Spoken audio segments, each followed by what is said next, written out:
Dans la suite de la grande fête de Pâques, que les chrétiens célèbrent avec une grande joie, eh bien 50 jours plus tard, il y a aussi une autre très grande fête que malheureusement nous fêtons avec un peu moins de joie. Pour la plupart de nos contemporains, la fête de la Pentecôte est surtout l'occasion d'un week-end prolongé, d'une escapade, quand évidemment les conditions le permettent.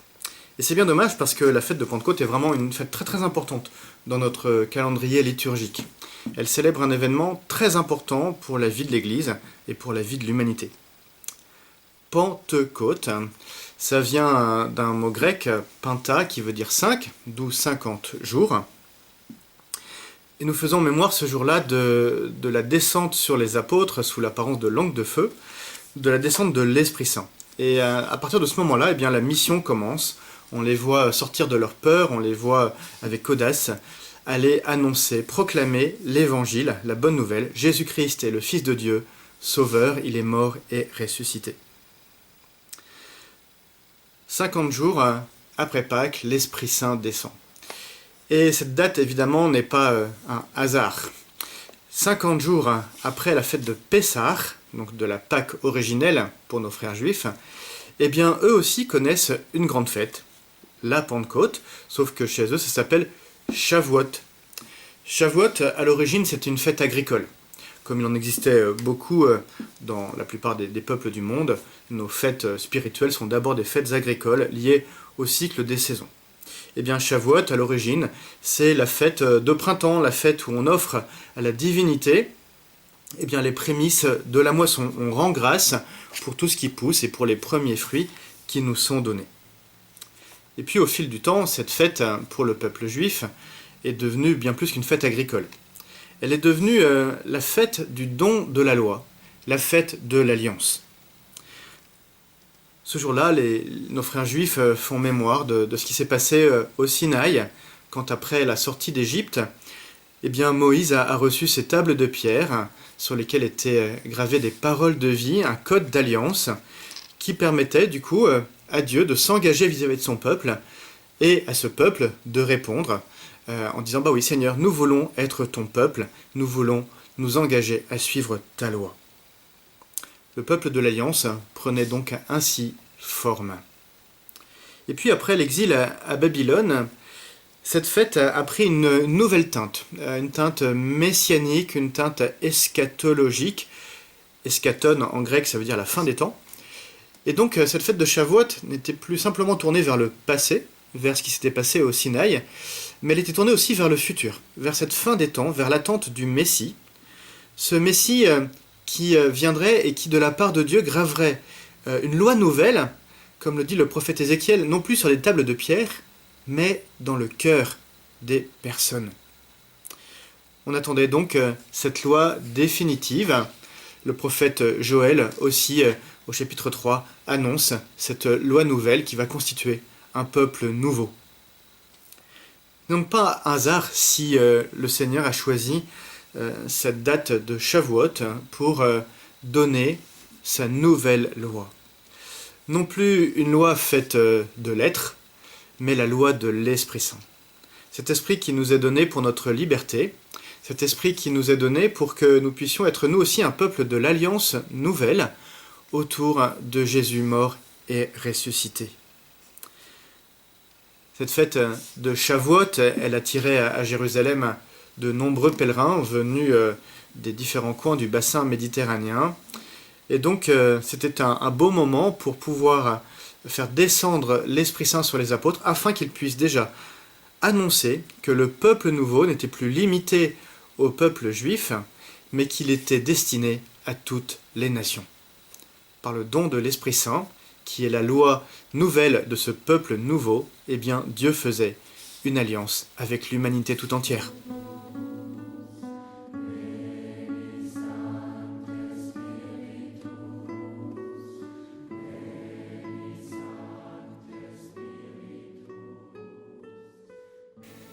Les rares fois où on me questionne sur l'Esprit Saint, la question qui vient souvent, c'est « mais qu'est-ce que c'est que l'Esprit Saint ?» Et évidemment, il est impossible de répondre à cette question, parce que l'Esprit Saint n'est pas quelque chose. L'Esprit Saint, c'est quelqu'un. Et donc, la vraie question, c'est qui est l'Esprit Saint? L'Esprit Saint, c'est une personne, au même titre que le Père est une personne, que le Fils est une personne. Le problème, c'est qu'on a du mal à se représenter ce que c'est qu'un esprit.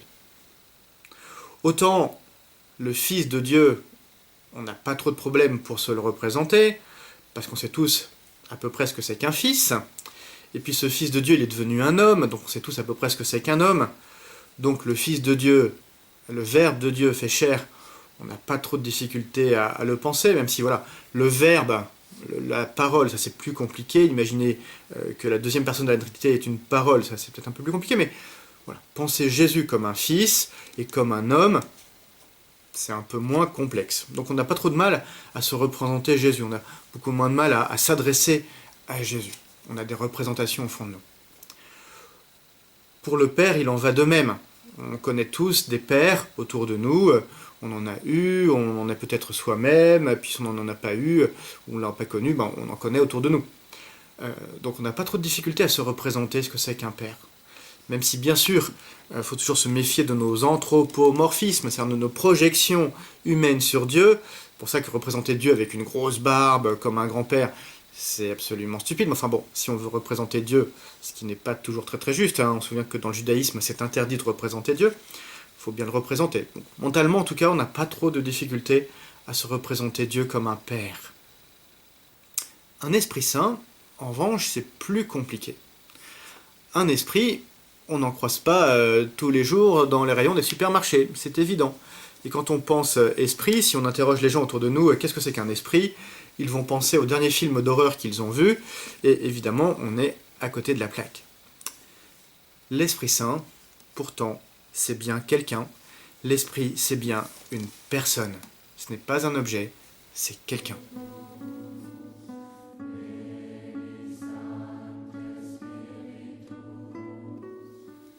L'Esprit Saint, c'est bien une personne. C'est bien quelqu'un. Alors c'est vrai que, comme il est par définition immatériel, il est spirituel, pour le représenter, souvent dans l'Écriture sainte, on a recours à des images.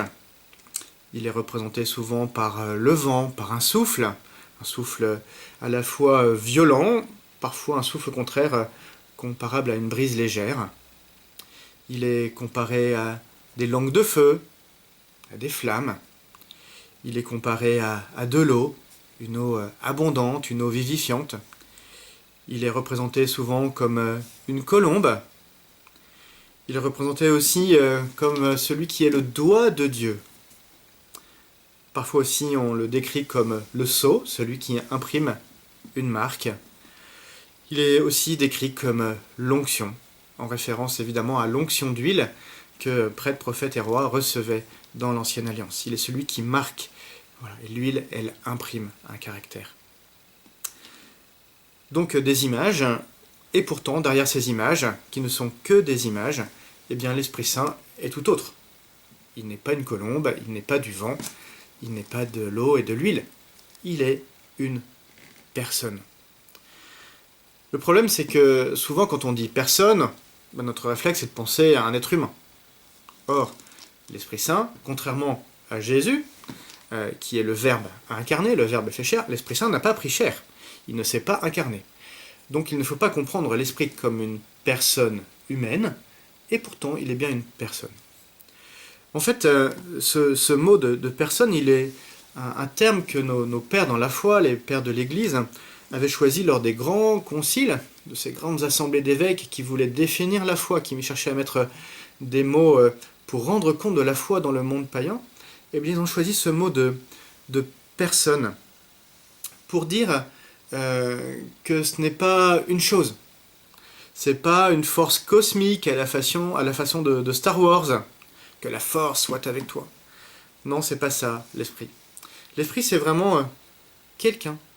Si on regarde bien dans Star Wars, la force, elle a pas de contour, elle a pas de consistance. C'est une espèce d'énergie, mais l'Esprit Saint, c'est pas ça. L'Esprit, c'est vraiment une personne divine, et le mot personne signifie que l'Esprit est capable de relation. Une personne, sa définition, c'est quelqu'un qui est capable de relation avec d'autres personnes. Donc il est capable de relation avec les autres et il ne se confond pas avec les autres. Il ne se confond pas avec le Père, avec le Fils. Il est bien un troisième au cœur de la Trinité. Cet Esprit Saint, il est aussi capable d'action. C'est pour ça que c'est une personne. Voilà. Il est capable d'agir par lui-même. Il parle par les prophètes. Il les inspire. On le voit dans le texte des Actes des Apôtres. C'est lui qui va transporter, par exemple, Philippe d'un endroit à un autre. Il est celui qui va répandre ses dons. Il est celui qui va plonger sur quelqu'un pour lui donner une force particulière. Il est celui qui va prier en Jésus, en nous. Voilà. Il est donc quelqu'un qui a une capacité d'action. Il est vraiment une personne. Il n'est pas simplement, donc il n'est pas du tout simplement un outil entre les mains du Père. Voilà. Il est une personne capable d'action.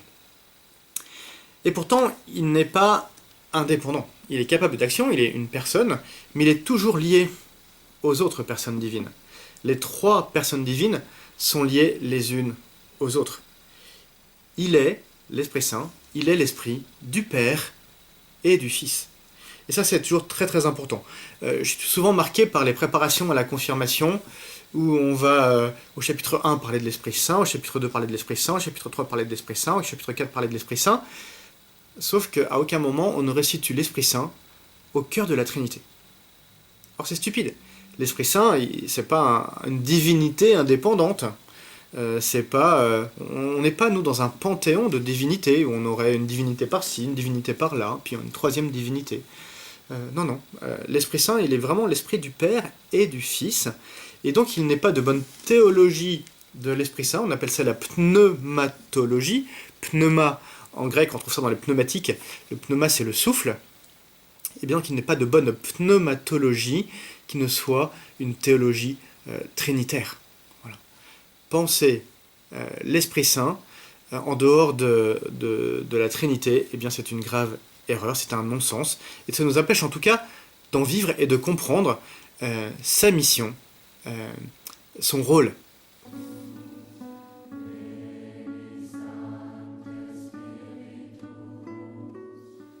L'Esprit Saint est bien Dieu.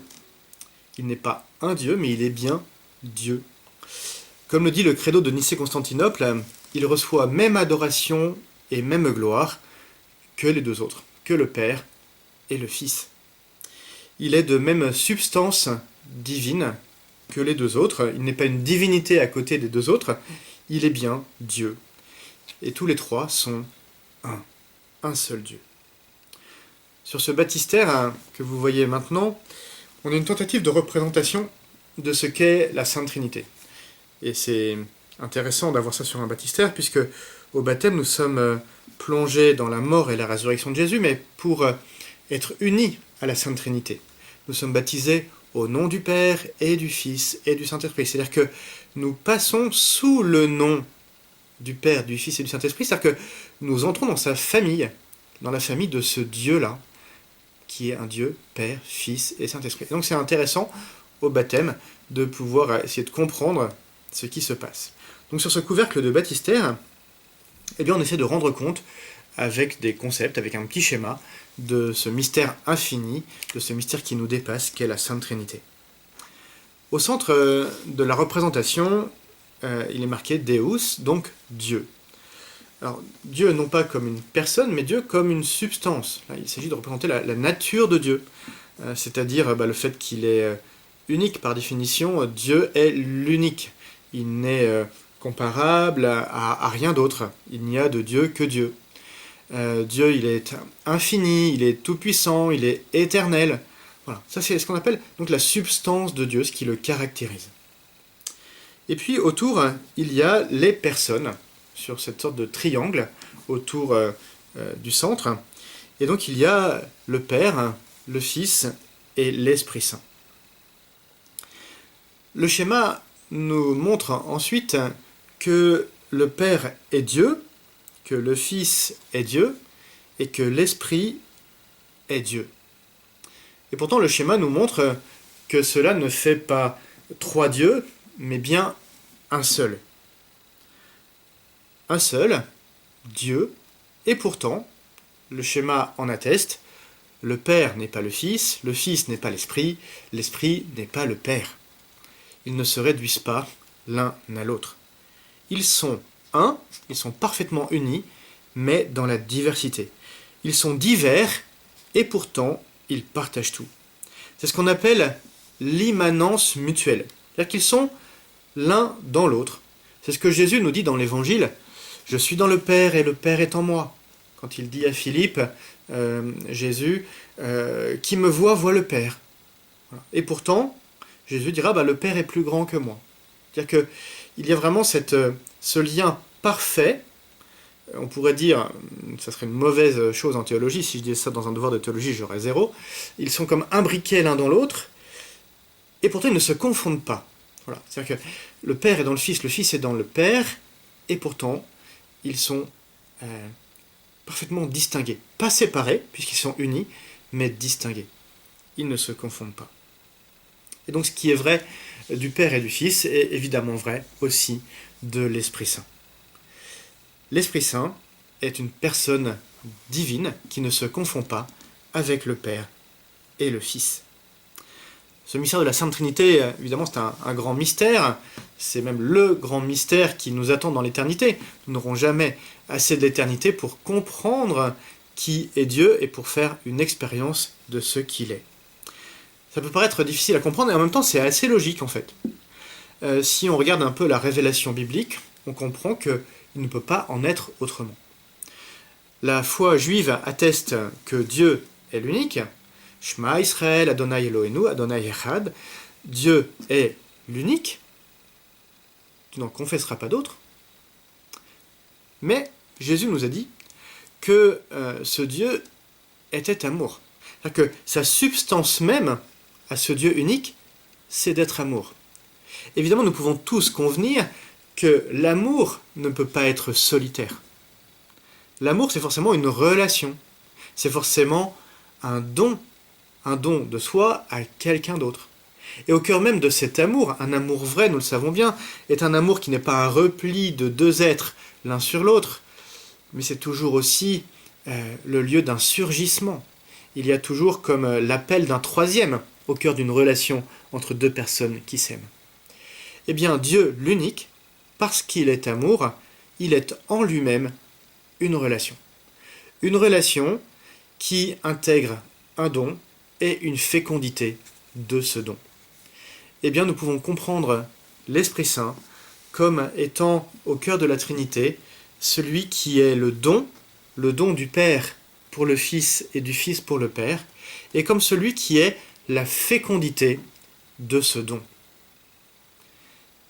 C'est bien parce que Dieu est amour qu'il est Trinité, qu'il ne peut être autre chose que Trinité. Un don parfait de trois personnes qui se donnent donc l'une à l'autre dans la perfection de l'amour, mais sans confusion, sans fusion. Saint Augustin disait que dans la Trinité, il y a l'aimant, l'aimer et l'amour. L'aimant, c'est le Père, qui est la source de tout amour. L'aimer, c'est le Fils, qui est le réceptacle de cet amour. Et puis l'amour, eh bien, c'est l'Esprit Saint.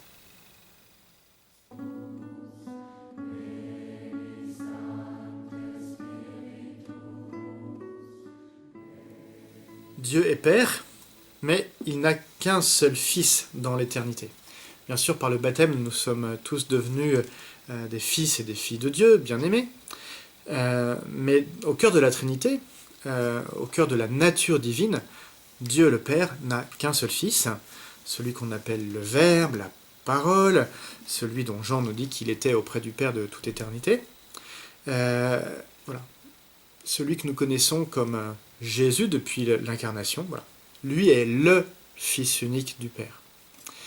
L'Esprit Saint n'est donc pas un second Fils qui se rajouterait au deuxième. Non. L'Esprit Saint il est dans un rapport différent au Père par rapport à Jésus. Il n'est pas dans un engendrement, il n'est pas dans un rapport de filiation. Alors dans quel rapport est-il ? Eh bien c'est toute la question que les pères de l'Église ont voulu trancher, expliciter en tout cas au concile de Constantinople, celui qui suivait le concile de Nicée. Et donc ils ont réfléchi, ils ont scruté, et puis ils se sont décidés à adopter ensemble un mot grec que l'on traduit en latin par processio. Processio, ça vient de procedere. Et procedere, ça veut dire ce qui sort, ce qui vient de. Un peu comme on connaît tous des processions. Hein. La procession, c'est quelque chose qui sort de l'église pour aller se promener, se balader à travers la ville, à travers un sanctuaire. Alors, voilà, on sort avec l'Eucharistie, on sort avec les croix et les bannières, on sort avec la statue du saint ou de la sainte. Voilà, on sort de. Eh bien, l'Esprit Saint, nous disent les pères de l'Église, il sort du Père. Voilà. On est incapable de dire autre chose. Voilà, il sort de. Alors, un autre mot avait été trouvé, comme il s'agit de l'Esprit Saint. À réalité nouvelle, on a trouvé un mot nouveau. On dit que l'Esprit, il est spiré. Voilà, bizarre, mais c'est comme ça. Réalité nouvelle, mot nouveau. Donc l'Esprit, il est spiré. Il n'est pas engendré, il n'est pas créé, il est spiré. Je reviens donc au credo que nous disons le dimanche à la messe. Hein. Quand nous disons que l'Esprit Saint, il procède du Père, nous on dit il procède du Père et du Fils. Ça, c'est grâce ou à cause, je ne sais pas comment qualifier ça, de Isidore de Séville.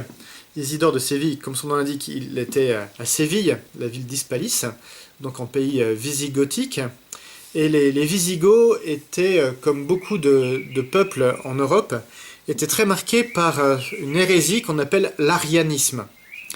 L'arianisme, c'était une doctrine enseignée par un prêtre d'Alexandrie qui s'appelle Arius, à la suite du concile de Nicée. Et du coup, Arius, lui, il niait la divinité du Christ. Il disait il n'est pas possible que Dieu soit mélangé, qu'il y ait de la divinité mélangée à l'humanité, de l'humanité mélangée à la divinité. Donc Arius considérait que Jésus était un surhomme, mais qu'il était un sous-dieu, enfin qu'il était sous-dieu. Voilà. Évidemment, c'est pas du tout notre foi. Et donc, plusieurs pères de l'Église sont battus contre Arius pour affirmer la divinité de Jésus. Et donc, Isidore de Séville a combattu l'arianisme qui commençait à gangréner le cœur et l'esprit des Visigoths avec qui il vivait. Et donc, pour affirmer vraiment la divinité de Jésus, il a voulu souligner que ce qui est vrai du Père est vrai du Fils. Et donc il a rajouté dans le credo des pères du concile de Nicée et de Constantinople, il a rajouté cette petite phrase filioque procedit. La fameuse crise du filioque qui a engendré la séparation avec les églises d'Orient. En tout cas, qui a été le prétexte de la séparation avec les églises d'Orient. On sait bien que la vraie réalité, c'était surtout des guerres de pouvoir, comme hélas, ça arrive souvent entre humains, même croyants. Et donc Isidore a rajouté donc cette phrase, il procède du Père et du Fils, filioque. Et donc il nous a dit que l'Esprit Saint, il vient du Père, qui est l'unique source de l'Esprit Saint, mais comme il est lié à l'amour du Père pour son Fils, il surgit au cœur de l'amour du Père pour son Fils, eh bien Isidore a dit que l'Esprit procédait, venait du Père comme unique source par le Fils, qui est donc l'unique engendré.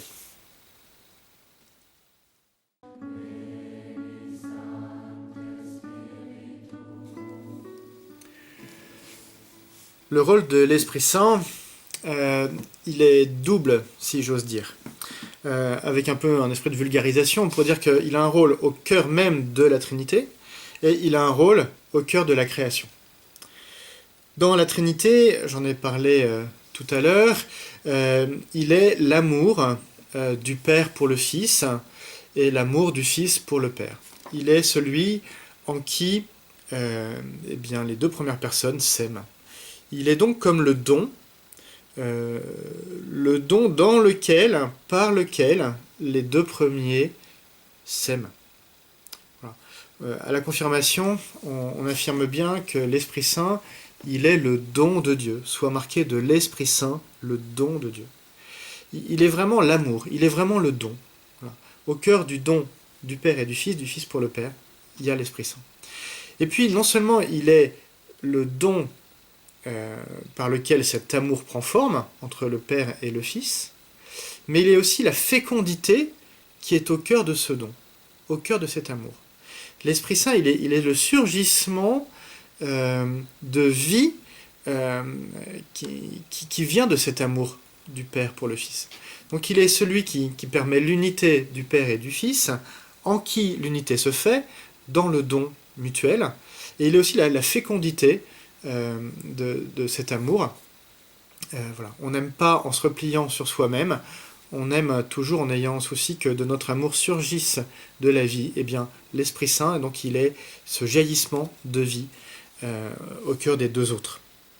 Donc ça, c'est pour le rôle, si on peut dire ça comme ça, de l'Esprit Saint au cœur de la Trinité. Un don et une vie jaillissante.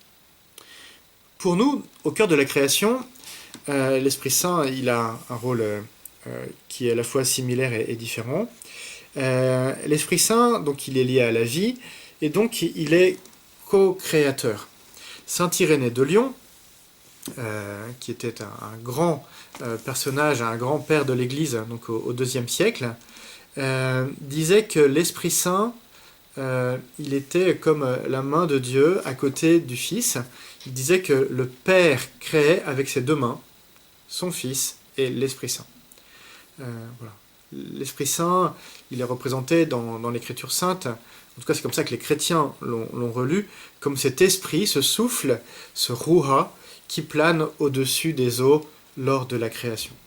Donc l'Esprit Saint, il est vraiment un esprit créateur. On trouve ça d'ailleurs dans la prière, hein. Veni Creator, viens Esprit créateur. Donc l'Esprit, il est celui qui donne la vie, celui qui vivifie, comme on dit. Il est aussi celui qui sanctifie, celui qui nous rend saints. Il est celui qui nous permet de devenir ce que nous sommes, en fait. Nous avons été créés par Dieu pour lui ressembler. Hein, Dieu dit « faisons l'homme à notre image selon notre ressemblance », dit le texte de la Genèse. Eh bien, l'Esprit Saint, c'est celui qui vient graver en nous l'image de Dieu, et plus particulièrement qui vient graver en nous l'image du Fils unique. Il vient donc accomplir la création, voilà, il est au début de la création, et il est encore dans le processus de création qui se poursuit. Il vient achever en nous cette œuvre, il vient achever en nous la ressemblance, il vient graver en nous la marque de Fils de Dieu. Ce qui fait que par l'Esprit Saint, eh bien, Dieu peut voir en chacun de nous la marque de Jésus, le visage de Jésus. Il est donc celui qui nous façonne, il est donc au cœur de toute véritable conversion, de tout travail d'accomplissement de l'œuvre de Dieu en nous. C'est grâce à l'Esprit Saint que nous pouvons prétendre avoir un petit air de famille avec Dieu lui-même, et que donc la ressemblance se marque. Il est aussi, l'Esprit Saint, celui qui nous permet d'entrer en relation avec le Père. Par le baptême, eh bien, nous sommes configurés au Fils unique, et donc nous avons cette capacité d'entrer en relation avec le Père. Jésus a donné sa vie pour chacun d'entre nous, pour que nous puissions être introduits dans la Jérusalem céleste, et on sait bien que cette Jérusalem céleste, c'est le cœur de Dieu le Père. Et donc Jésus nous introduit dans la présence du Père. Encore faut-il après que nous puissions parler à ce Père. Saint Paul le dit bien, nous ne savons pas prier comme il faut. Mais il le dit, et c'est dans la lettre aux Romains, au chapitre 8, eh bien, l'Esprit Saint, il pousse en nous des cris inexprimables, il prie en nous, il nous fait dire « Abba, Père ». Pour essayer d'illustrer ça, je vais vous raconter une petite histoire qui m'est arrivée au seuil des années 2000, quand j'étais allé visiter des amis qui habitaient au Bénin. Et donc nous étions allés visiter le palais du roi d'Abomey. Et donc avec ses amis, bon, on était arrivés là-bas, on se gare sur le parking du palais, un peu comme on se garerait aujourd'hui sur le parking à Versailles pour visiter, tout simplement. Sauf qu'à peine étions-nous garés que quelqu'un s'approche et me dit bonjour, je suis le majordome du palais, voulez-vous voir le roi? J'ai dit, ah bon, il y a un roi? Alors, évidemment, il nous a pris un peu de haut. Évidemment, c'est un palais royal, donc il y a un roi. Forcément, nous, on n'a plus de roi dans nos palais, donc on était surpris. Et puis, en réfléchissant bien, on s'est dit, oui, forcément, il y a encore un roi d'Abomey, même si le Bénin est une république, il y a encore cette royauté traditionnelle qui est là. Donc on s'est dit, c'est pas tous les jours qu'on peut rencontrer un roi, donc allons-y. Donc il nous a dit, voilà, prenez vos billets, et puis faites comme moi, on va traverser une grande cour, et puis arrivé au pied des marches, vous ferez comme moi, une sorte de révérence, et puis je vous installerai en présence du roi. Ce que donc nous avons fait, tout craintif, avec la peur de faire des bourdes. Donc on a traversé la cour, on a fait comme lui, une sorte de révérence au pied des marches, et puis il nous a installés à côté du roi, qui était à côté à 10 mètres de lui. Il est en train de discuter avec quelques fidèles sujets sur ce qui ressemblait vaguement à un trône. Et donc le majordome a disparu. Et sauf que, évidemment, le roi, il parlait dans sa langue avec ses fidèles, et donc nous ne savions pas du tout comment parler. Comment est-ce qu'on s'adresse à un roi? On ne sait pas, est-ce qu'il parle français? Puis au bout de 10 minutes, on était vraiment tout à fait perplexes. Qu'est-ce qu'on fait? Surtout que le majordome était parti, et donc on ne savait pas, il nous avait expliqué comment arriver, mais pas du tout comment partir. On ne voulait vraiment pas créer d'incident, manquer de correction vis-à-vis du roi, donc on était assez mal finalement. Puis heureusement pour nous, au bout de 10 minutes, un quart d'heure, le roi s'est tourné vers nous dans un français parfait en disant « Alors, vous êtes venus me visiter ». Pourquoi je vous raconte ça? Bien tout simplement parce que ça illustre bien ce qui se passe et le rôle de l'Esprit Saint. Jésus, le Fils unique, effectivement, nous a fait traverser nous aussi la cour, il nous a fait traverser le ciel pour nous introduire en présence de son Père. Voilà, Jésus est vraiment le Sauveur qui a permis à l'humanité d'accéder au Père. Mais sauf que nous ne savons pas comment parler au Père. Saint Paul le dit, nous ne savons pas prier comme il faut, nous ne connaissons pas le langage de Dieu. Et donc, il nous faut l'Esprit Saint.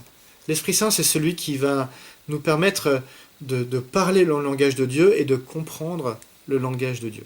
L'Esprit Saint est celui par qui nous pouvons oser dire des choses à Dieu. C'est celui qui va susciter en nous l'adoration, la louange, même si nos mots sont souvent tout à fait insuffisants.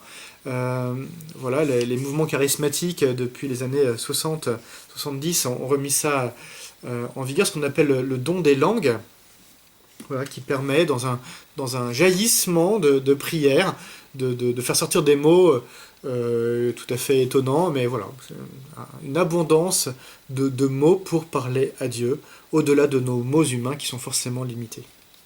Mais même si on ne parle pas en langue, même si on ne chante pas en langue, l'Esprit Saint nous permet quand même de nous adresser à Dieu, et puis d'entendre aussi et de comprendre ce qu'il veut nous dire. C'est ce même Esprit Saint qui a parlé par les prophètes et qui a inspiré les écrivains sacrés. C'est ce même Esprit Saint qui nous permet, quand nous lisons l'Écriture, de comprendre ce que veut nous dire Dieu. Jésus nous a dit dans l'Évangile de Saint Jean que l'Esprit Saint nous introduit dans la vérité tout entière. L'Esprit Saint, il est celui qui nous permet vraiment de dialoguer avec Dieu. Il permet de parler à Dieu et d'entendre ce que Dieu veut nous dire. Comprendre ce que dit Dieu, mais surtout faire l'expérience de Dieu. Et ça, c'est fondamental. Dieu ne veut pas simplement que nous comprenions des choses sur lui, même si c'est important de découvrir peu à peu qui il est, l'immensité de son amour, mais il veut que nous puissions vraiment faire une expérience de cet amour. Et l'expérience que nous pouvons faire de l'amour de Dieu, c'est le don. Et là encore, l'Esprit Saint, il est au cœur de tout cela. L'Esprit Saint, il est au cœur de tout amour et de tout don. On l'a dit tout à l'heure. Voilà. Pas d'amour vrai sans don de soi, et pas d'amour parfait sans celui qui est la perfection du don, de l'amour, l'Esprit Saint. Et donc il faut demander sans cesse l'Esprit Saint pour pouvoir se donner en vérité. Et donc c'est pas étonnant qu'on invoque l'Esprit Saint lors des ordinations, avant que les diacres, même avant que les Je parlais de l'ordination sacerdotale, mais c'est vrai aussi pour le diaconat. Avant donc que ceux qui sont encore laïcs ne se mettent par terre pour la grande prostration et reçoivent l'ordination, ben voilà, on invoque l'Esprit Saint sur les futurs diacres, les futurs prêtres, les futurs évêques. Voilà. Et de plus en plus, et c'est une belle chose, je trouve, on invoque aussi maintenant l'Esprit Saint avant l'échange des consentements pour les mariages. Voilà. L'Esprit Saint, il est vraiment celui qui permet de se donner. Et en se donnant, de faire une expérience de Dieu. C'est pas étonnant qu'on retrouve cette invocation à l'Esprit Saint dans la prière eucharistique, au moment où on est invité à recevoir Jésus qui se donne, et on est invité après à faire de nous-mêmes une offrande avec Jésus pour le Père, pour la gloire de Dieu et le salut du monde. Et l'Esprit Saint, il est au cœur de tout ça. Il est au cœur de ce don, et il est bon que nous puissions l'invoquer. Pour qu'il puisse y avoir ce don eucharistique, cette offrande eucharistique, eh bien, il faut pouvoir entrer dans l'acte mémoriel. La mémoire, dans la culture biblique, c'est pas simplement se souvenir des choses du passé, c'est accueillir l'éternel présent de Dieu. Ce que Dieu a fait, il continue de le faire. Eh bien, à la messe, nous faisons mémoire de la passion et de la résurrection de Jésus pour être unis à cette passion et cette résurrection en célébrant le dernier repas de Jésus, dans lequel il anticipe sa passion et sa résurrection. Eh bien, l'Esprit Saint, c'est celui qui nous permet de faire cet acte de mémoire. Jésus nous le dit dans l'évangile de Jean, au chapitre 14, le Paraclet, l'Esprit Saint que le Père enverra en mon nom, lui vous enseignera tout et vous rappellera tout ce que je vous ai dit. Voilà. Il vous enseignera tout, donc il nous permet de comprendre le mystère de Dieu, mais il nous permet de faire une expérience de ce mystère de Dieu. Il nous permet de faire mémoire. Il vous rappellera ce que Dieu a fait, non pas comme une nostalgie du passé, mais comme une actualisation de cette œuvre de Dieu qui est éternelle. Donc, grâce à l'action de l'Esprit Saint, eh bien, à chaque époque, eh bien, nous pouvons faire mémoire et accueillir l'œuvre de Dieu. Et accueillant l'œuvre de Dieu et à son sommet ce mystère de la mort et de la résurrection de Jésus, nous pouvons nous y unir et donc faire de notre vie une offrande. Et donc, à la messe, on a ces deux moments. Une première fois, on invoque l'Esprit Saint au moment de faire mémoire du dernier repas de Jésus. Voilà. On demande, le prêtre demande à Dieu le Père d'envoyer l'Esprit Saint sur le pain et le vin pour faire mémoire du don de Jésus, pour que Jésus puisse de nouveau se donner à nous, il faut en tout cas actualiser pour nous son don. Et puis, après l'anamnèse, on a de nouveau une invocation de l'Esprit Saint pour que nous puissions, nous aussi, unis à Jésus qui se donne, que nous puissions faire de toute notre vie une offrande, un don. L'Esprit Saint, il est donc au cœur du don, au cœur de l'expérience de don, au cœur de l'expérience d'amour que nous pouvons faire. On retrouve aussi l'Esprit Saint dans le sacrement de réconciliation. Spontanément, on n'a pas l'impression, mais évidemment, l'Esprit Saint est là, puisque si on regarde bien dans l'évangile de Jean, lors de la première Pentecôte, on pourrait dire, le soir de Pâques, lors du premier don de l'Esprit Saint, eh bien, Jésus répand sur ses apôtres l'Esprit Saint avec cette consigne de remettre les péchés. Et donc, l'Esprit Saint, il est au cœur du sacrement de la réconciliation. Il est au cœur de la réconciliation avec Dieu. Il est donc agissant, bien sûr, par le ministère des prêtres, puisque les apôtres et leurs successeurs et les collaborateurs des successeurs, donc les évêques et les prêtres, ont reçu l'Esprit Saint pour pouvoir remettre les péchés.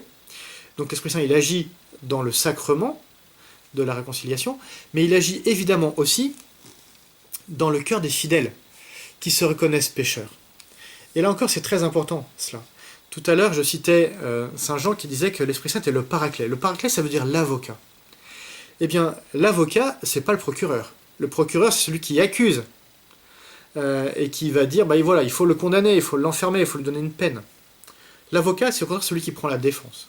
Eh bien, l'Esprit Saint, c'est notre avocat. Mais un avocat qui n'est pas naïf. L'adversaire, lui, il va montrer le péché. Donc le démon, il va montrer le péché pour nous culpabiliser, pour nous faire croire que, puisque nous sommes pécheurs, eh bien tout est fini entre nous. Tout est fini de la relation avec Dieu.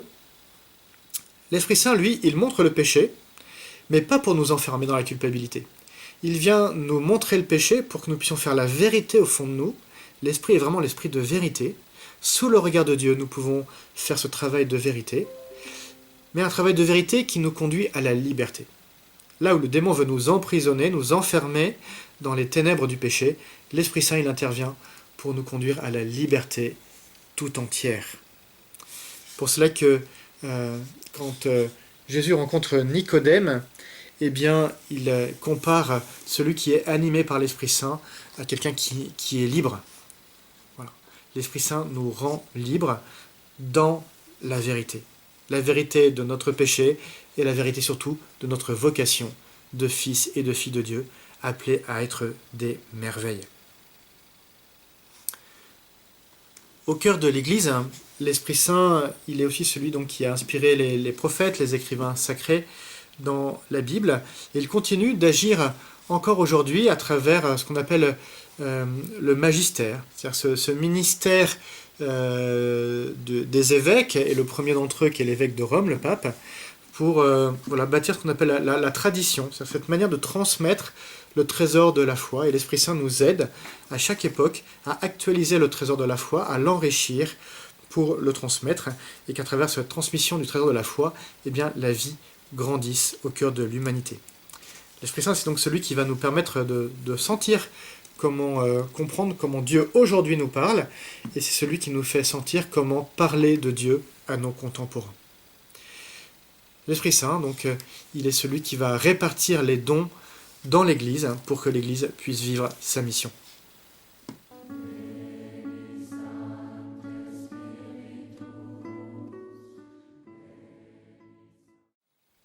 Les dons de l'Esprit Saint sont mentionnés dans le livre du prophète Isaïe au chapitre 11 par binôme, trois binômes, donc ça fait 6 dons. À l'époque scolastique, donc au Moyen-Âge, on avait bien le chiffre 7, donc en allant puiser dans la suite du texte d'Isaïe, on a glissé un 7e don de l'Esprit Saint. Ces dons de l'Esprit Saint, en fait, il ne faut jamais les dissocier. En fait, ce sont des dons qui sont donnés pour que le croyant puisse vivre en Dieu. Donc avant de chercher à distinguer c'est quoi la différence entre la connaissance et la science, etc., il faut surtout chercher à les unir. Par l'abondance de ces dons, et le chiffre 7 nous indique la perfection des dons, Dieu nous donne tout ce qui est nécessaire pour comprendre quelle est sa volonté, et à travers le don de force, il nous donne les moyens de réaliser cette volonté. Isaïe nous dit que ces dons sont répandus sur le Messie. Le Messie, donc, c'est ce prophète annoncé qui va recevoir donc une onction. Et on se souvient que l'Esprit Saint est qualifié souvent d'onction. Donc les dons de l'Esprit sont répandus sur Jésus, évidemment, pour qu'il puisse jusqu'au bout accomplir sa mission. Mais les dons de l'Esprit Saint sont répandus aussi sur tous ceux qui, eux aussi, ont été des oints, tous ceux qui sont devenus des messies par le baptême et la confirmation. Et donc, voilà, tout baptisé et confirmé, qui est oint, qui est devenu messie, qui est devenu un Christ comme le Christ, eh bien, chaque baptisé reçoit les dons de l'Esprit Saint en abondance, dans la plénitude, afin de vivre unir à Dieu et de vraiment pouvoir faire sa volonté. Et ces 7 dons de l'Esprit Saint, ils sont destinés à tous et à chacun. Ça, c'est pour les dons. À côté des dons, eh bien, il y a les fruits, qui ne sont pas les dons. Souvent, malheureusement, on confond les dons et les fruits. Les fruits, comme leur nom l'indique, eh bien, c'est ce qui est produit par les dons. Un peu comme, je prends souvent cet exemple-là quand je suis en préparation de confirmation avec des jeunes. Je prends des clés et je dis, tiens, voilà, ça c'est les clés de ma moto, je te la donne, c'est pour toi. Oh, voilà, ça produit quelque chose, il y a un effet. Eh bien, les fruits permettent de vérifier qu'on a bien reçu les dons. Si on n'a pas les fruits, ça veut dire qu'on n'a pas reçu les dons. ou que les dons restent sans effet parce qu'on n'en fait rien. Et donc ces fruits nous sont mentionnés par saint Paul dans la lettre aux Galates au chapitre 5. Voilà ce que produit l'esprit: amour, joie, paix, patience, bonté, bienveillance, foi, douceur, maîtrise de soi. Et c'est important de regarder dans nos vies. Voilà. Est-ce que je grandis dans la confiance? Est-ce que je grandis dans la patience, dans la bonté? Est-ce que je suis un peu plus maître de moi, ou est-ce que la colère est toujours là, bien présente? L'emportement, l'impatience? Voilà. Se poser pour regarder les fruits, ça permet de vérifier notre réception des dons de Dieu. Voilà. Dieu, il donne. Ça, il donne, il donne, il donne. Et le problème n'est pas de son côté. Le problème, c'est dans notre capacité à nous à recevoir les dons et à en faire quelque chose. Donc voilà, n'hésitons pas à regarder les fruits de l'Esprit Saint quand on prend un temps de relecture après une expérience. Et certainement qu'après ce confinement, il faudra faire un temps de relecture. On pourra regarder, voilà, qu'est-ce qui a grandi en moi? Est-ce que ce sont plutôt les fruits ou l'inverse? Et là aussi, la lettre aux Galates nous dit malheureusement tout ce qui est l'inverse, c'est-à-dire la vie sans l'esprit. Donc l'impatience, la débauche, etc. Donc l'Esprit Saint, il répand ses dons pour tous et pour chacun, et ces dons portent des fruits. À côté de ces dons pour tous et pour chacun, il y a des dons particuliers, qu'on appelle des charismes, qui ne sont pas donnés à tous. Ils sont donnés pour le bien de tous, mais à quelques-uns. Et saint Paul, là aussi, nous décrit ces charismes dans ses lettres. Il parle du charisme de prophétie, du charisme de guérison, du charisme d'enseignement, etc., etc. Et il dit que ces charismes-là sont répartis dans le corps, et on n'a pas à avoir de jalousie entre nous. Ah, lui, il a un charisme de guérison, ah, lui, il a un charisme d'enseignement. Voilà. Les biens sont répartis dans tout le corps, et on n'a pas tous les mêmes charismes, et c'est plutôt tant mieux. C'est la diversité que donne l'Esprit Saint. On chante souvent ça, hein, nous sommes le corps du Christ, chacun reçoit la grâce de l'Esprit pour le bien du corps entier. Donc la question qui doit être en nous, c'est pas la question de la jalousie, pourquoi est-ce que lui il a ce charisme-là et pas moi? La question c'est comment est-ce que je me réjouis que dans l'Église il y a des charismes pour le bien de tous, reconnaître les charismes des uns et des autres, et reconnaître aussi ses propres charismes, parce qu'on en a tous, même si c'est pas les mêmes que tout le monde. Donc l'Esprit Saint il agit vraiment dans l'Église, pour que l'Église puisse accomplir sa mission, qu'elle puisse discerner où Dieu l'attend, et qu'elle puisse, avec force, avec audace, remplir cette mission dans le monde, et puis à l'intérieur d'elle-même, ce qu'on appelle ad intra et ad extra. Voilà, l'Esprit Saint nous est donné pour que l'Église puisse se déployer comme un organisme vivant, voilà, que son corps puisse bien fonctionner comme un corps humain. Mais ce corps de l'Église, ecclésia, ça veut dire rassemblement. Il n'est pas donné simplement pour que l'Église fonctionne en elle-même. L'Esprit Saint est donné pour que l'Église puisse accomplir sa mission vis-à-vis du monde. Et donc l'Esprit Saint est un esprit profondément missionnaire.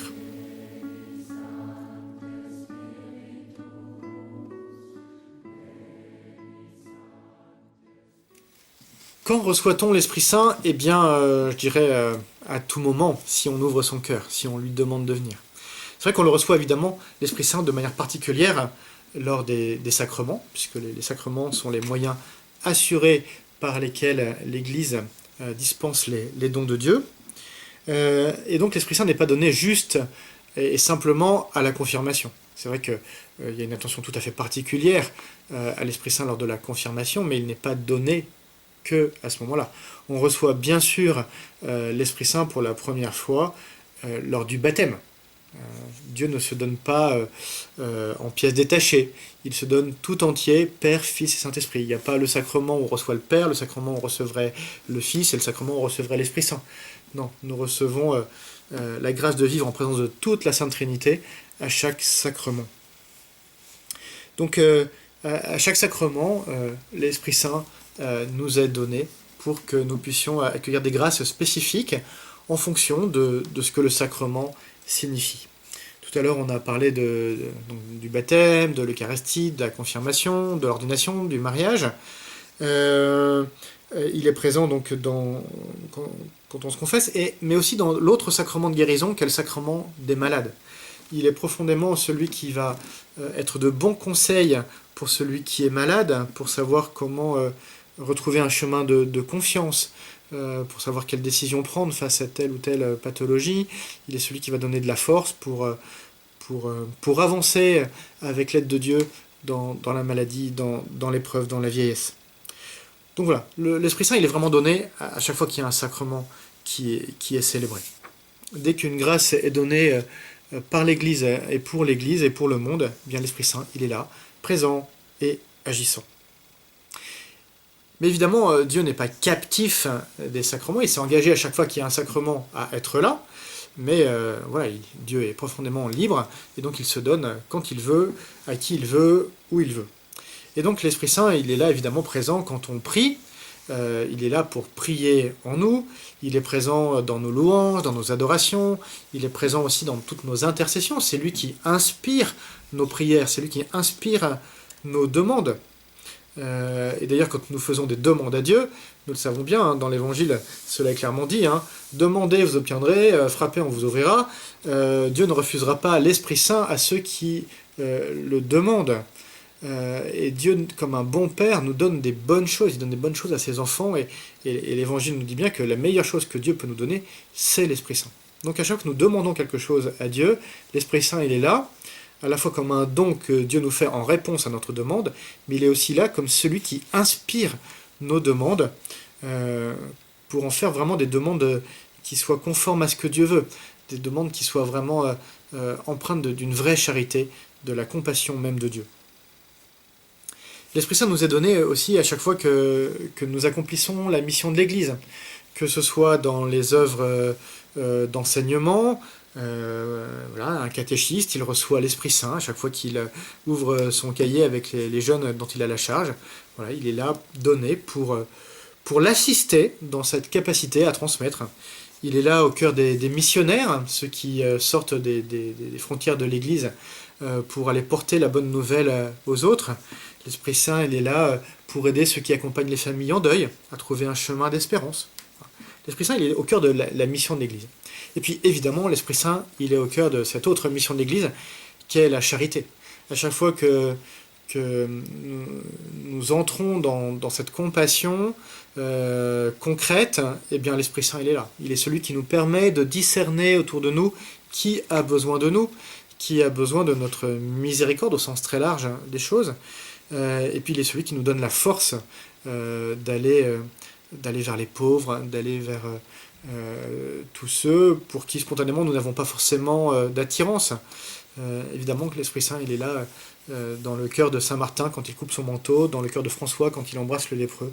Voilà, l'Esprit Saint agit à chaque fois que la charité est à l'œuvre.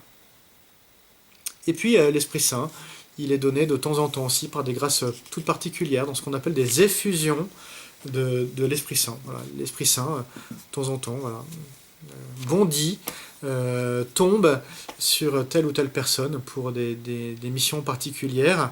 Bien sûr, pour le bonheur de celui qui reçoit ce renouveau dans l'Esprit Saint, mais c'est jamais que pour soi. Évidemment, c'est toujours quelque chose à partager. Donc c'est souvent lié justement à une mission, à un charisme que l'on reçoit. En tout cas, voilà, il faut être toujours prêt à recevoir les dons de Dieu, à ouvrir son cœur à l'Esprit Saint pour qu'il puisse achever en nous l'œuvre que le Christ est venu accomplir. Comme le dit un beau chant qui s'appelle « Pour accomplir les œuvres du Père », eh bien, l'Esprit Saint, il est celui qui nous permet de tenir l'univers dans la clarté pascale. Et je crois que ça, c'est vraiment une belle réalité. Voilà. Tenir l'univers dans la clarté pascale. Et c'est pas pour rien que le temps pascal s'achève par la Pentecôte. Dès le lendemain de la Pentecôte, eh bien, nous retombons dans le temps dit ordinaire de la liturgie. Mais évidemment, si nous recevons l'Esprit Saint, c'est pas pour que nos vies redeviennent ordinaires. C'est pour qu'au contraire, dans l'ordinaire de nos vies, nous puissions accueillir l'extraordinaire puissance de l'amour de Dieu et que par la grâce de l'Esprit Saint, nos vies en soient vraiment transformées.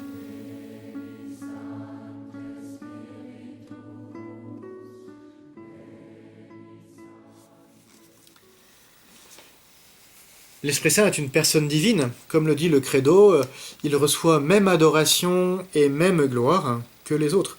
Et donc, puisqu'il est adoré, eh bien donc, on peut le prier, on peut lui demander des choses. C'est vrai que dans la tradition de l'Église, et dans ce que nous comprenons de l'Esprit Saint, c'est surtout lui qui prie en nous. C'est pour ça que à la messe, c'est très très très rare qu'on s'adresse à l'Esprit Saint. En revanche, on ne cesse de demander au Père qu'il envoie sur nous l'Esprit Saint. Donc voilà, c'est plutôt lui qui va prier en nous, mais rien ne nous empêche, puisqu'il est authentiquement une personne divine, comme le Père et comme le Fils, rien ne nous empêche de le prier et de lui dire, bah voilà, viens Esprit Saint, viens au plus profond de moi, viens me renouveler, viens me sanctifier, viens me redonner vie, viens me plonger dans la lumière pascale, viens convertir mon cœur, viens me rendre saint. Voilà. On peut lui demander plein de choses à l'Esprit Saint. Et c'est pour ça que dans ce temps de préparation à la Pentecôte, eh bien, l'Église nous invite à méditer sur deux très très belles prières à l'Esprit Saint, que sont le Veni Creator et le Veni Sancte Spiritus. Vraiment de très très très belles prières que en ce mois de mai, nous pouvons en plus formuler en présence de la Vierge Marie, elle qui vraiment s'est laissée saisir par l'Esprit Saint. Elle n'a pas eu peur de lui laisser toute la place en elle. Et bien voilà, nous aussi, avec la Vierge Marie, demandons la grâce de l'Esprit Saint, demandons qu'il nous transforme tout entier, demandons qu'il transforme notre Église, qu'elle soit toujours dans cette dynamique de conversion, et puis qu'il transforme aussi le monde. À la sortie de ce confinement, à la sortie de cette épidémie, et bien certainement que nous avons besoin d'un renouveau. Nous avons besoin de trouver des chemins nouveaux pour notre humanité. Voilà. On voit bien qu'il y avait des impasses dans lesquelles l'humanité pourtant s'engageait sans savoir s'arrêter, sans savoir mettre de frein et changer de direction. Eh bien, demandons l'Esprit Saint pour qu'il nous inspire. Qu'il inspire les chrétiens, qu'il inspire aussi nos dirigeants, les dirigeants politiques, les dirigeants économiques, qu'il inspire les chercheurs. Demandons l'abondance des dons de l'Esprit Saint pour chacun de nous. Et puisque Dieu nous a dit que quand on lui demande l'Esprit Saint, eh bien, il nous le donne, eh bien, ouvrons large notre cœur pour que nous puissions l'accueillir et le laisser travailler.